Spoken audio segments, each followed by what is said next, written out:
안녕하세요. 우리가 이제 자녀들이 문제를 일으키거나 문제를 일으키는 청소년들을 보면 이혼 가정이라서 아니면 한부모 가정, 조손 가정, 재혼 가정 등 이렇게 꼬리표를 다는 경우가 참 많은데요. 과연 이 양부모가 없어서 자녀에게 문제가 발생하는 것일까요?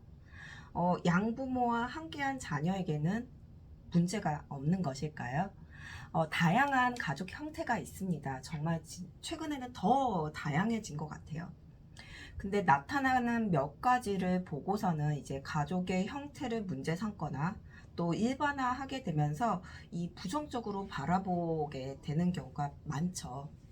그러나 이제 자녀가 아니면 이제 청소년들이 문제를 발생하는 것이 이렇게 청소년들에게 문제가 발생하는 것이 이혼 가정, 재혼 가정, 한부모 가정, 그리고 조성 가정 등 이렇게 가족의 형태가 조금 우리가 생각하는 일반적인 그 부모와 자녀가 함께하는 그런 가정에서 벗어났기 때문에 그렇기 때문에 그 자녀나 청소년들에게 문제가 생긴다는 그런 원인이 된다고 얘기를 하지만 결코 그렇다고 볼 수만은 없어요.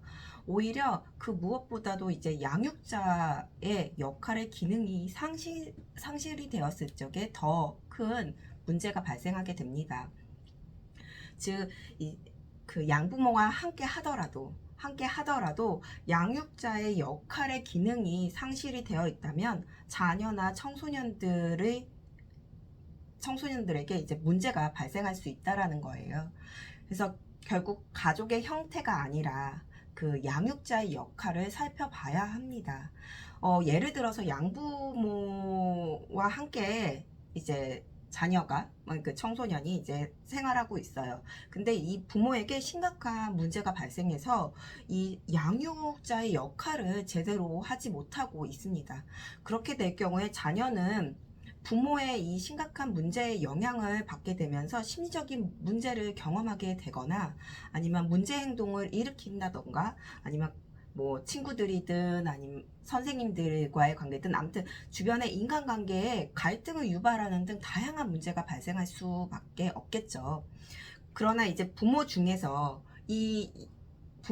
누구 한 명이라도 정확하게 알고 내 자녀를 보호하면서 그 내 자녀의 심리 발달에 따른 그에 맞는 양육법을 이제 적용하게 되거나 이제 진행을 하게 되면은 자녀는 잠시 방황할 수 있어요. 잠시 방황할 수 있지만 인의 자리를 잡고 또 건강한 심리를 형성하게 됩니다.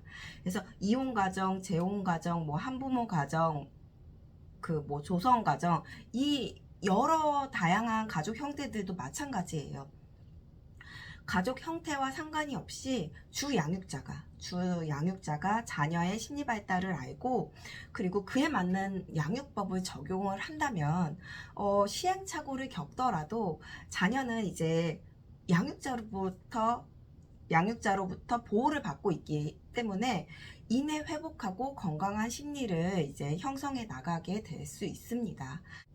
자녀에게 문제가 생기거나 문제를 일으키는 이제 청소년들을 보면서 가족의 형태를 운운하고 또 상대 배우자, 함께 양육을 하고 있는 다른 배우자를 탓하거나 아니면 문제를 일으키는 자녀 등을 이제 탓하는 경우가 참 많아요. 근데 이렇게 탓을 한다고 해가지고 자녀의 문제가 해결되는 것은 아닙니다.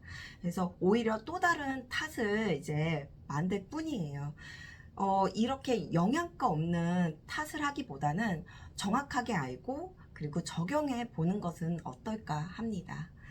자녀를 사랑하고 그리고 건강한 자녀 양육에 관심이 많은 우리 부모님들 항상 응원합니다.